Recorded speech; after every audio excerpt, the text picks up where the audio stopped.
Here's why you should always put aluminum foil in your remote control. This method is so simple and will make you save money and time. So, let's get started. First, grab your remote control. This works for any device that uses batteries, not just remotes.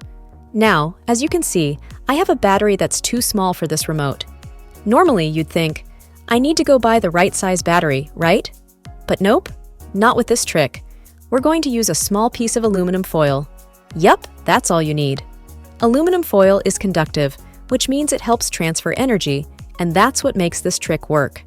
Now, take your aluminum foil and fold it a little. You need it to fit snugly into the battery compartment, filling the extra space between the battery and the terminal. Place the folded piece of aluminum foil into the compartment where the battery should make contact. Now, put your too small battery on top of it and press it down. Notice how snug the battery now sits? It's not moving around anymore. Ever had a remote that just stops working right when you need it the most? Or worse, you realize you only have the wrong size batteries at home. You've been there, right? This trick will save you from that headache every time. By doing this, you create a conductive bridge that completes the circuit.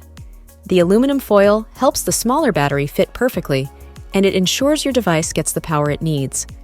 This is a quick fix to get your remote or any other battery-powered device working again in seconds. If you love this trick, I've got another video that shows you a secret trick to remove scratches and dirt from your glasses right away.